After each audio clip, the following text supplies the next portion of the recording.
українки. Щойно взяв участь в засіданні високого рівня щодо продовольчої безпеки. Це засідання відбулося на полях чергової Генасамблеї ООН. Тематика продовольчої безпеки для нашої держави стратегічно важлива. Це те, в чому ми маємо зберегти глобальну роль. Це те, що дає нам економічну силу і посилює наше моральне лідерство. Лідерство народу, який допомагає іншим, навіть тоді, коли сам знаходиться у надважких обставинах. Ми беремо участь в реалізації продовольчої програми ООН і допомагаємо країнам Африки. Ми відновили наш морський аграрний експорт, і це дозволяє нам експортувати нашу аграрну продукцію країнам вже на 3 континентах. Працюємо над тим, щоб відкрити для наших виробників ринки Латинської Америки і інших важливих частин світу. Завтра братиму участь в загальних дебатах на Генеральній асамблеї ООН. Зрозуміло, що у відеоформаті, але яким би не був формат, позиція нашої держави прозвучить, як завжди, чітко і вагомо. Тим більше, що вже розпочався візит першої леді України в Сполучені Штати, розпочали зустрічі в рамках Генасамблеї ООН. Олена вже зустрілася з першими леді Польщі і Литви. Це наш формат Люблінського трикутника. А також прийняла 9 дружин президентів і прем'єр-міністрів з різних країн в Українському інституті Америки в рамках саміту перших леді та джентльменів. Це перший подібний захід в рамках нашого формату співпраці.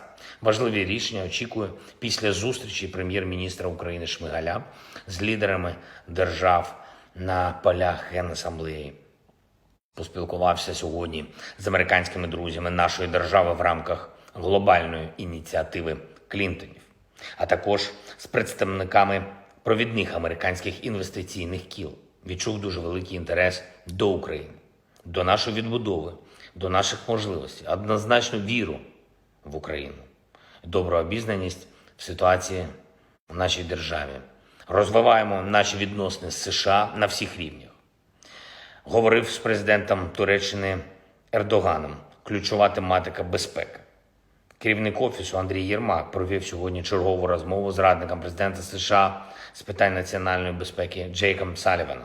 Дуже корисно, предметно та ефективно. Продовжуємо стабілізаційні заходи в районах, які були звільнені від російської окупації. Фіксуються чергові факти російських звірств. Люди показують, де в окупантів були катівні, де ховали тіла убитих, дають свідчення про те, хто допомагав окупантам. Я дякую всім працівникам правоохоронних органів, які задіяні у встановленні правди про злочини окупантів. Я дякую всім, хто допомагає їм. Це колосальна робота, яка потрібна заради справедливості, заради покарання кожного винного у злочинах проти українців. Ситуація на передовій чітко свідчить про те, що ініціатива за Україною. Наші оборонці дуже акуратно і дуже хоробро вирішують задачі, які ставить перед ними командування.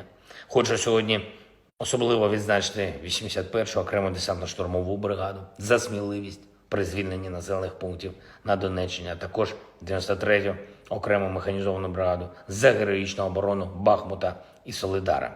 Дякую вам. Дякую всім нашим героям. Звичайно, сьогодні доволі шумні новини з Росії, багато запитань щодо цього, але що, власне, сталося? Що прозвучало з того, що не звучало раніше? Наші позиції чіткі і добре відомі. Тільки це нас і має цікавити. Не те, що звучить десь, а те, що є нашим завданням.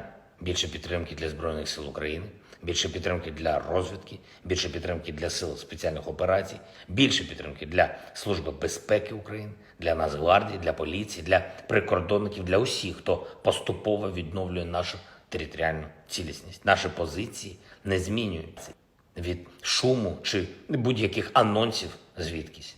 І маємо в цьому повну підтримку наших партнерів. Ми інформуємо усіх суб'єктів міжнародних відносин про те, що відбувається. І бачимо розуміння не тільки від наших партнерів, але і від тих держав, які намагались триматись осторонь нашої боротьби. Будуть кроки на підтримку України у таких обставинах і від ключових міжнародних об'єднань. Тож зберігаємо тиск, зберігаємо єдність, захищаємо Україну, звільняємо нашу землю і не проявляємо жодної слабкості.